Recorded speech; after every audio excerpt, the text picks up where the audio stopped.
الرحمن الرحيم الحمد لله رب العالمين والصلاة والسلام على أشرف الأنبياء والمرسلين سيدنا ونبينا وحبيبنا وشفيعنا ومولانا محمد خير خلق الله أجمعين وعلى آله وصحبه والتابعين ومن تبعهم بإحسان إلى يوم الدين إنما الأعمال بالنيات وإنما لكل امرئ ما نوى.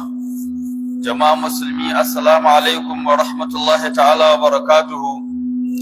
يوم جمعة شاشد وطن جمعة الأولى هجرة الشغباء النبي محمد صلى الله عليه وسلم 1447 wanda ya yi daidai da 7 ga watan 11 miladiya annabi Isa alaihi salam 2025 Juma'a ta 41 a wannan masallaci mai albarka na sarkin musulmi Muhammad Sa'ad Abubakar da ke shiyar Gagi Kwakwaram garin Gagi. Juma'a ta 73,221 daga Juma'a wadda annabi sallallahu alaihi wasallama ya fara yi da sahabbai.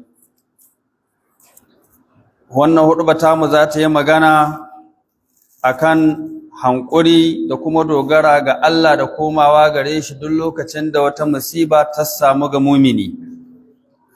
Huɗuba na cewa godiya ta tabbata ga Allah subhanahu wata'ala wannan da ya sanya duniya gida ne na jarraba, sannan ya tattalin aljannoni maɗaukake ga dukkanin masu hankuri. Tsira da amincin Allah su tabbata ga shugaban masu hankuri shine shugabanmu annabinmu Muhammadu sallallahu alaihi wasallama. Salatin ya haɗe da alaye ne da sahabbai ne baki ɗayansu.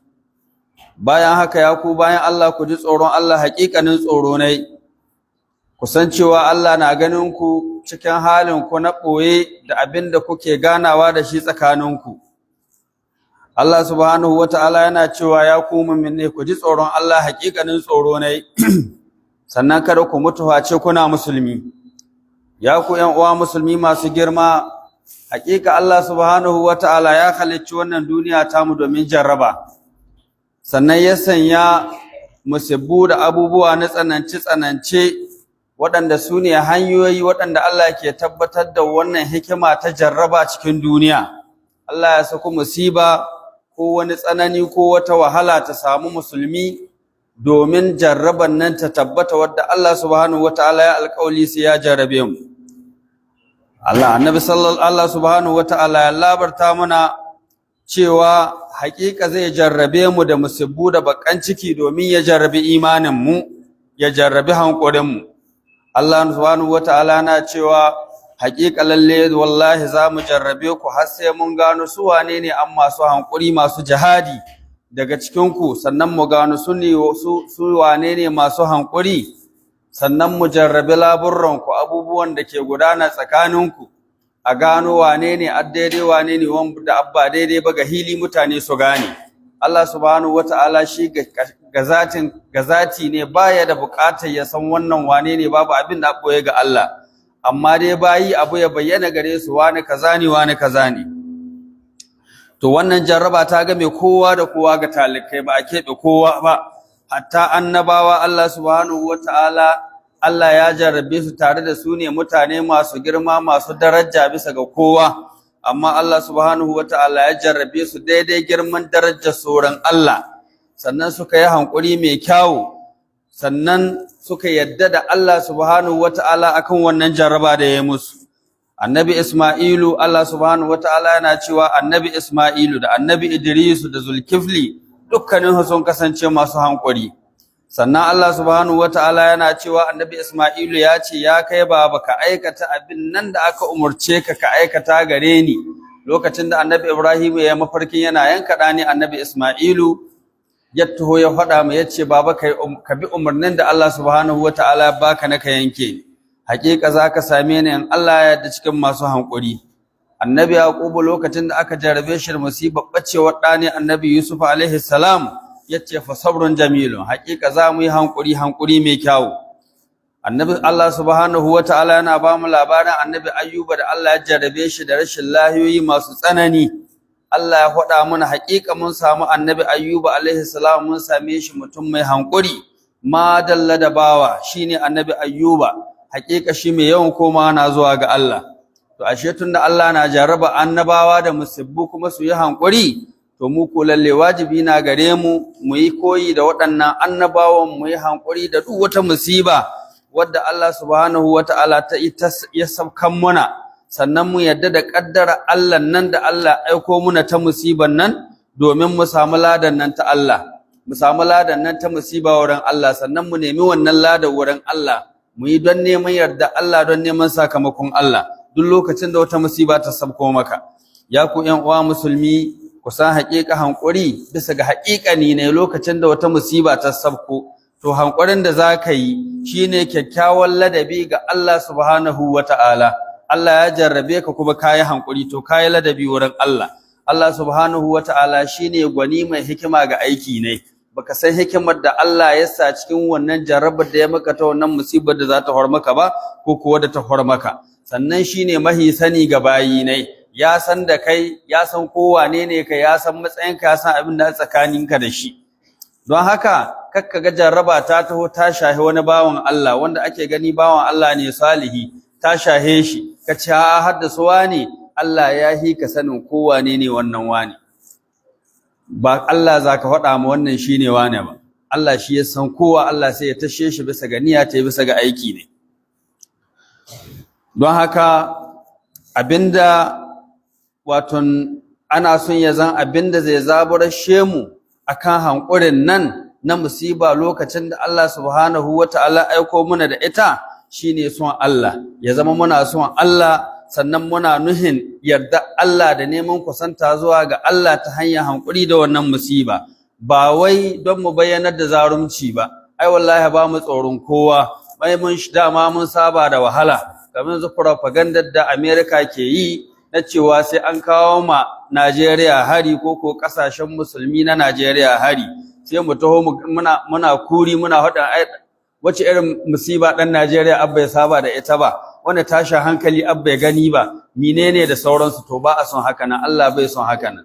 Allah bai son Allah ya jarrabe ka ka nuna kai zarumi kake, ka nuna zarumci gaban Allah. Abinda ake so ka kaskastar da kanka ga Allah, ka koma ga Allah, ka nemi ladan musibar nan da Allah aiko ma zuwa ga Allah, ka yadda da bawan Allah kake, to sai Allah subhanahu wata'ala ya isan maka ga musibar nan kuma ya saka maka akan abin nan da ya aiko maka.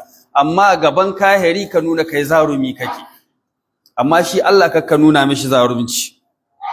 Hankurin ka ya zamo mai kyawu, ya kai mai hankuri. Allah subhanahu wata'ala yana cewa ka yi hankuri mai kyawu. Hankuri mai kyawu shine wannan da babu raki, babu kai ƙara Allah zuwa ga bayan Allah. Don kai ƙara Allah ga wani Allah ramni ne ga hankali, sannan kaskasci ne ga ɗabi'a. Ya nuna baka da hankali, sannan kai kaskastaccen mutum kake. Wani daga cikin bayan Allah ya ga wani mutum yana kai ƙarar Allah wurin wani, yana kai ƙarar talauci ne, yana kai ƙarar laurori sun yi mai yawa. Wallahi abubuwa sun lalace, laurori sun yi yawa, gashi babu kaza babu kaza babu kaza ga kaza ga kaza ga kaza. Sai wani mutum ya gane shi, wani bawan Allah sai ya ce, ya kai wannan, yo kana kai ƙarat wanda ke jinƙanka shine Allah akan musibar da ya azo ma, ka kai ƙara ta wurin wanda baya jinƙanka shine bawa dan uwanka. Sannan ya rera mishi wasu baituttuka na wata waka ta wani bawan Allah da yace wa idza aradka baliyatun fasbir laha sabr al-hakim sabr al-karim fa innahu bika a'lamu wa idza shakawta ila ibn adama inna ma tashkur rahima ila alladhi la yarham. Yace idan musiba ta gitta maka ya kai bawan Allah, ka yi hankuri da ita, irin hankurin nan na mutum mai baiwa. Hakika Allah subhanahu wata'ala shine mahi sani daga kanka, ya hi ka sanin kanka, ya hi ka sanin halin da kake ciki. Don haka kai hankuri. Idan ka kai ƙarar Allah, ka kai ƙarar musibar da ya azo ma zuwa ga ɗan adam, to ka sani fa kai kana kai ƙara Ubangiji mai rahama ne zuwa ga bawa wanda bai da rahama. Don bai da rahama ga hannu ne, ga hannun Allah take. Don haka ya ku bayan Allah, da yawa akwai abubuwa da yawa waɗanda za su taimaka muna wurin yin hankuri, wurin tabbatar da wannan hali na hankuri lokacin da musiba ta sabka. Na farko shine addu'a. Duk lokacin da Allah subhanahu wata'ala ya sako ma musiba, to kai ta addu'a, kai ta addu'a, kai ta addu'a. Ko ko musiba ta tunkaro ka, to kai ta addu'a. Wannan addu'ar da ka kai ita ce ke tabbatar da lalle haƙiƙa kai ka yarda da bawan Allah kake, don haka ka koma gare shi, sannan ka yarda da wannan musiba Allah ne ya aiko maka ita, don haka ka koma gare shi. Allah subhanahu wata'ala yana cewa hakika za mu jarrabe ku da wani abu na tsoro, hirgita da tashin hankali, kamar yanzu da abin da yanayi yake cike na mutane ana cikin tsoro da tashin hankali, an ce Amerika za ta kawo hari. Sannan Allah zai jarrabe mu da yunwa, zai jarrabe mu da naƙasa ta dukiyoyi, da naƙasa ta rayuka, ai ta kashe-kashe, ana ta kashe mutane da 'ya'yan itace, babu a samu hari, ya zan ba a samu albarkar gona ba, ko an samu amma yaƙi ya taho duk ya lalace abin. To Allah ya ce ka yi bishara ga masu hankuri, su ne waɗannan da idan musiba ta same su za su ce inna lillahi wa inna ilaihi raji'un. Annabi sallallahu alaihi wasallama ya ce babu wani mumini wanda wata musiba ke samu shi ce Allahumma ajirni fi musibati wa khlif li inna lillahi wa inna ilaihi raji'un. Allahumma ajirni fi musibati wa khlif li khairan minha. Kwace Allah subhanahu wa ta'ala ya hurhura mishi musiban nan da abinda an mahi alkhairi gare ta. Kissa uwan mu'min ne Ummu Salama, Allah ya yarda da ita, matan manzon Allah sallallahu alaihi wasallama, ta ishe mu ga wannan. Lokacin da mijinta Abu Salma, wanda yake mutunna mai tsananin kyautata mata, mai sonta, mai kyautata mata, aka tafi wurin jihadi yayin shahada. Tazo tana kuka inda shugaba sallallahu alaihi wasallama tace ya Rasulullah, gashi mijina Abu Salma ya rasu, bani da wanda nake tangala zuwa gare shi, na rasa mai taimaka mini, na rasa kaza, na rasa kaza. Annabi sallallahu alaihi wasallama yace kice inna lillahi wa inna ilaihi raji'una, hakika Allah subhanahu wataala zai saka miki da wanda yake Abu Salma. Ta karbi wannan addu'ar tana tambayar rayuwarta, yanzu akwai wani miji wanda zan samu wanda yake Abu Salma? Haka tana tawaranta tambaya, amma ta yi imani da abin da manzon Allah ya faɗa mata, amma tana nan jira shin wani na Allah zai kawo mata wanda yake Abu Salma. Bayan kwanaki sai shugaba ta gama idda, shugaba aika mata yana bidar ta aure sallallahu alaihi wasallama.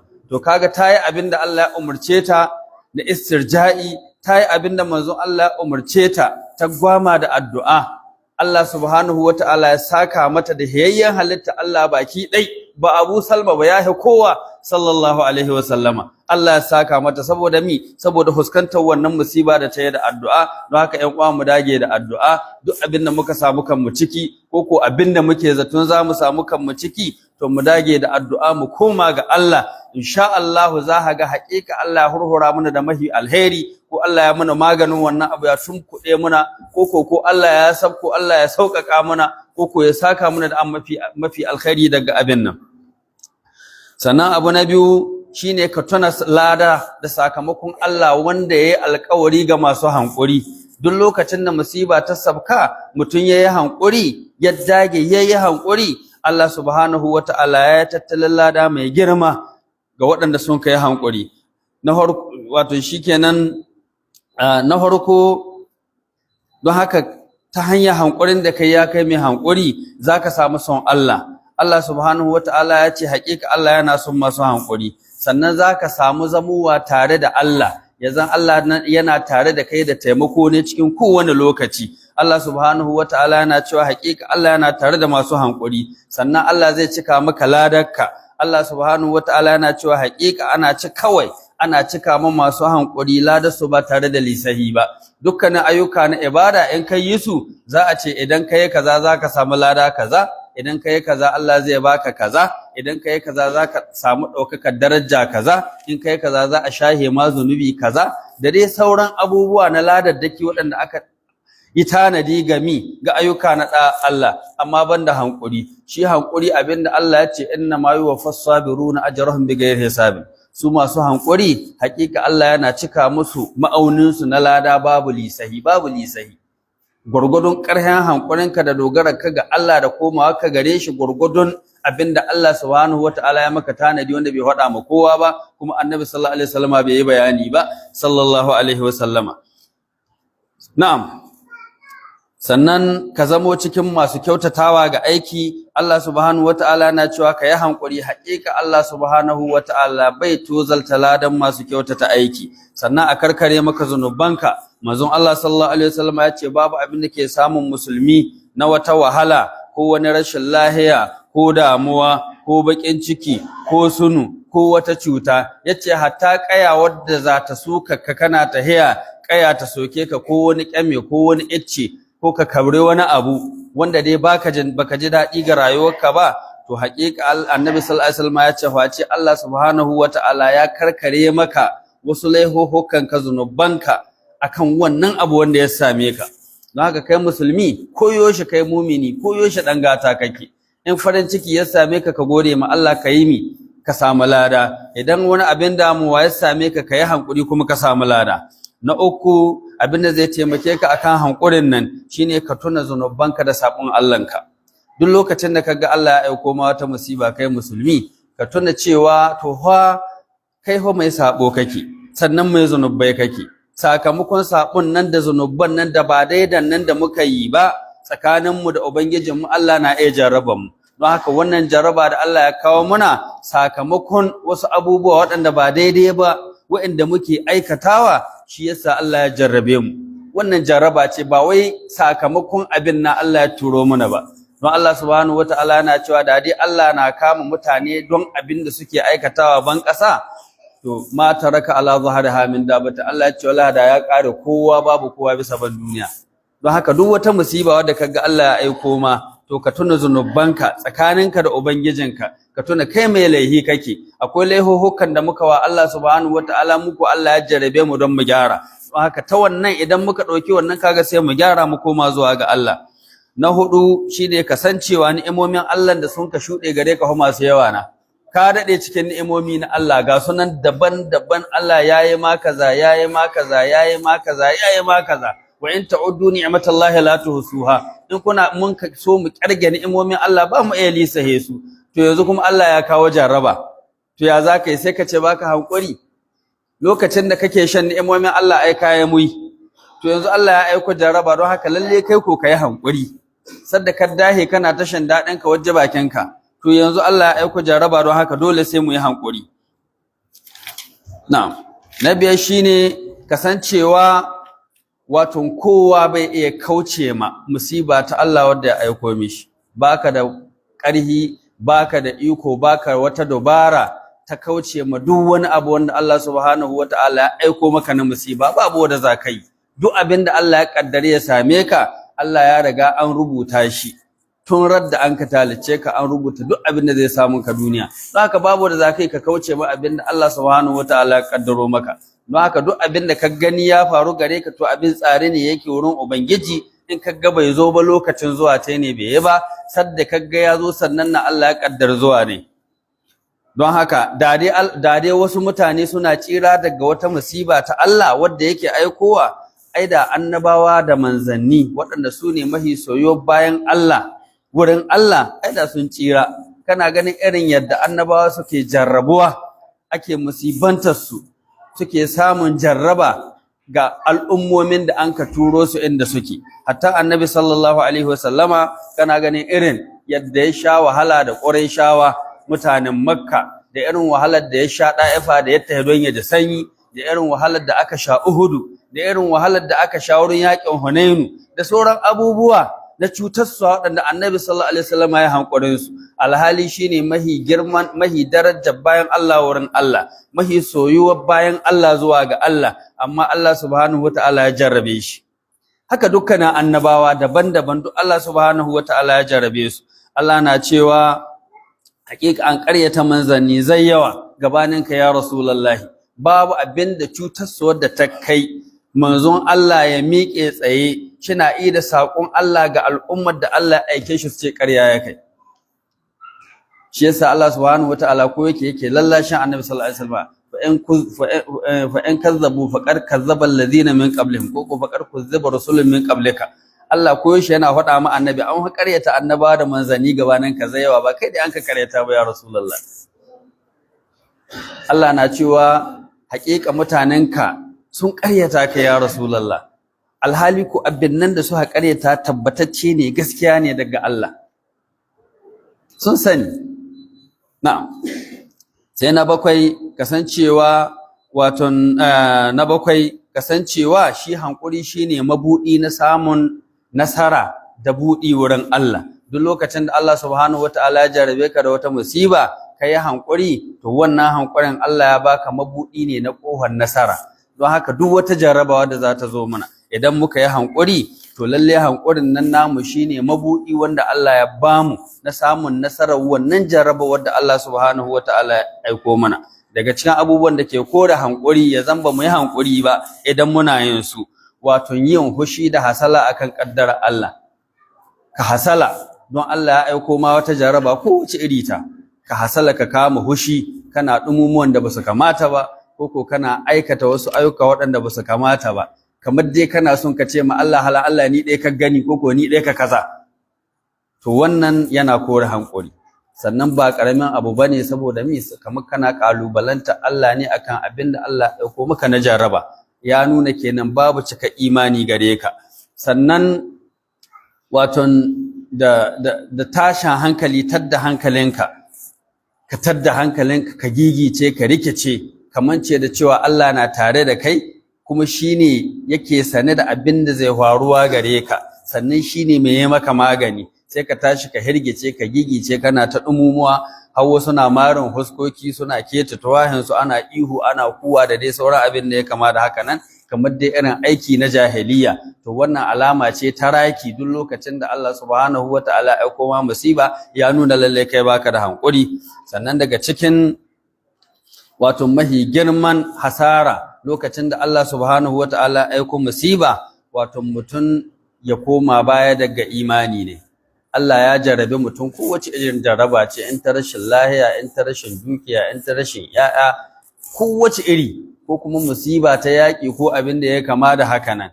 Wannan musibar jarrabar da Allah ya aiko ta zama sanadin wato juyawarka daga imaninka. Kace inda yake nan wannan shi ubangijin da an kace ana abota ba, kuma ya zan shine ubangiji mu kuma muna abota mai, kuma shi na ya muna haka, lalle ko ashe sai mu canza ubangiji. Subhanallah. To don haka babu musiba da bala'in da ta kai ga haka, Allah shi kare mu. Don haka musulmi mai hankali abinda ake so ya samu riba ta musiba duk lokacin da Allah ya kawo ta hanyar yin hankuri. Allah subhanahu wataala yana cewa ya ku waɗanda kuka yi imani, ku yi hankuri, ku yi dauriya, sannan ku yi ribaɗi, ku yi jira na dakon duk wani abu wanda Allah zai aikowa na musiba. Ku ji tsoron Allah, idan kuka yi haka nan hakika za ku samu babban rabo. Subhanakallahumma wa bihamdika, nashhadu an la ilaha illa anta, nastaghfiruka wa natubu ilayka. Allah ya bamu ikon gode mishi ga ni'imomi ne, shi bamu ikon hankuri akan musiba tai, shi ƙara mana imani da yaqini akan cewa duk abin da muka gani Allah subhanahu wataala shine aiko mana shi, ya bamu yadda da mi kauya ga al'amari ne. Subhanakallahumma wa bihamdika, nashhadu an la ilaha illa anta, nastaghfiruka wa natubu ilayka. Assalamu alaikum wa rahmatullah.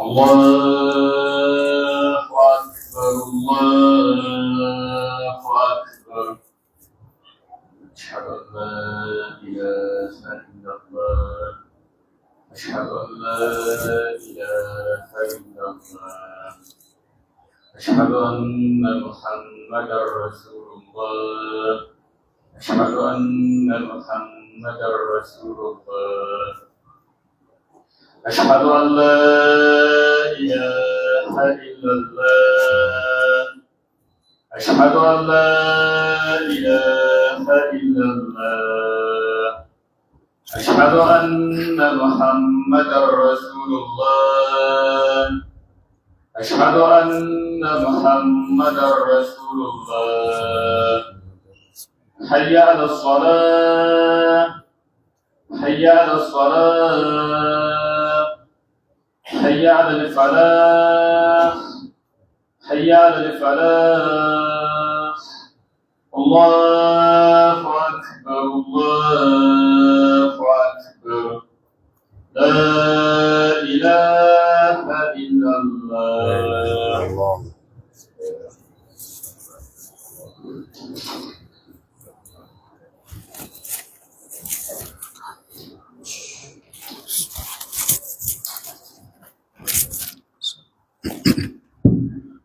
الحمد لله الحمد لله الذي جعل الدنيا دار ابتلاء وامتحان، وأعد للصابرين فيها أعالي الجنان، والصلاة والسلام على سيدنا محمد إمام الصابرين، وعلى آله وصحبه أجمعين. أما بعد، فاتقوا الله عباد الله حق التقوى وراقبوه في السر والنجوى. يا أيها الذين آمنوا اتقوا الله حق تقاته ولا تموتن إلا وأنتم مسلمون. أيها المسلمون الأعزاء، خلق الله هذه الدنيا للابتلاء، وجعل فيها من المصائب والشدائد ما يحقق هذه الحكمة، فخلق الإنسان في كبد، وأخبرنا أنه سيبتلينا بالمصائب والأحزان ليختبر إيماننا ويبلو صبرنا، فقال تعالى: ولنبلونكم حتى نعلم المجاهدين منكم والصابرين ونبلو أخباركم. فحق على المؤمن الاقتداء بالأنبياء عليهم السلام، فمتى نزلت به مصيبة صبر ورضي بتقدير الله واحتسب الأجر عنده سبحانه. أيها المسلمون، اعلموا أن الصبر في حقيقته حسن أدب مع الله جل جلاله، فهو سبحانه الحكيم في قضائه، العليم بعباده، العزيز في ملكه، الرحيم بخلقه. وليكن الباعث لك على الصبر محبة الله وإرادة وجهه والتقرب إليه، لا إظهار قوة النفس وطلب مدح الخلق وثنائهم. وليكن صبرك جميلا كما قال تعالى: فاصبر صبرا جميلا. عباد الله، ثمة أمور تعين على الصبر على أقدار الله المؤلمة، فمنها دعاء الله والاستعانة به، فلا قدرة لك على الصبر إلا بمعونة الله.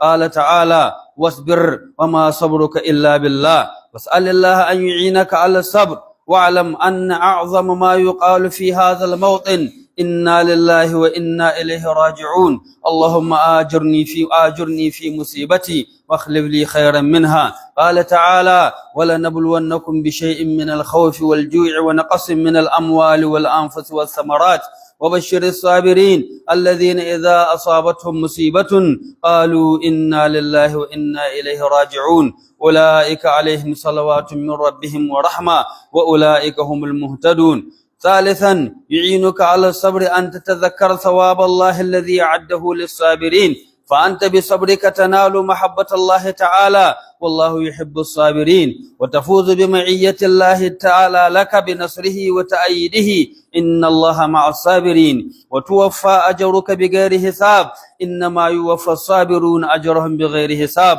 وتكون من المحسنين. واصبر فإن الله لا يضيع أجر المحسنين، وتكفر عنك خطاياك.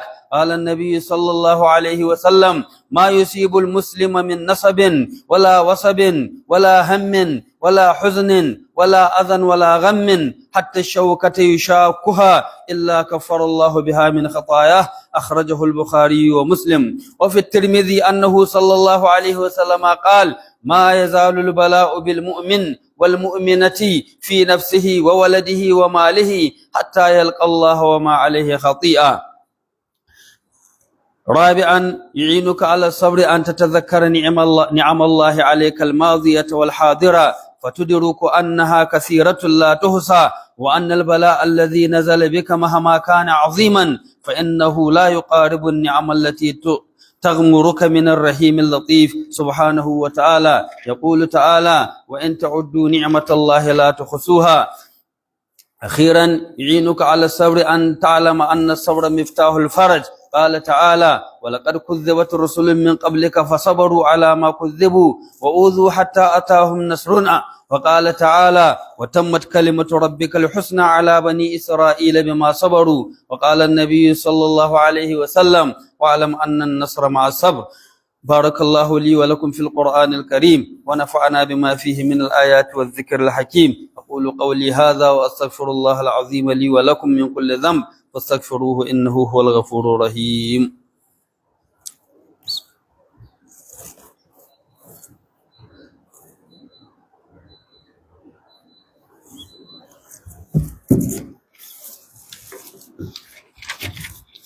الحمد لله والصلاة والسلام على سيدنا رسول الله وعلى آله وصحبه ومن والاه.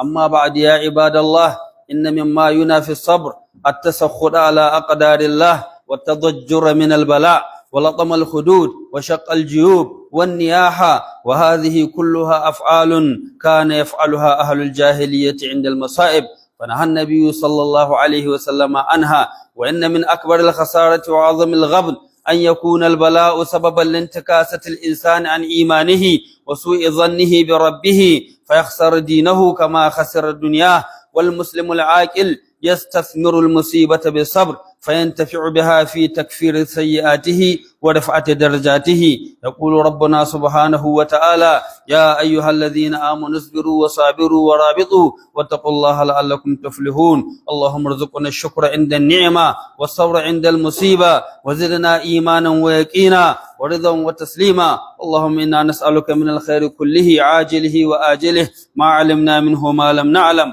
ونعوذ بك من الشر كله عاجله وآجله ما علمنا منه وما لم نعلم، ونسألك الجنة وما قرب إليها من قول وعمل، ونعوذ بك من النار وما قرب إليها من قول وعمل. اللهم آمنا في أوطاننا وأصلح أئمتنا وولاة أمورنا واجعلنا ممن خافك واتقاك واتبع سبيلك يا أرحم الراحمين يا رب العالمين.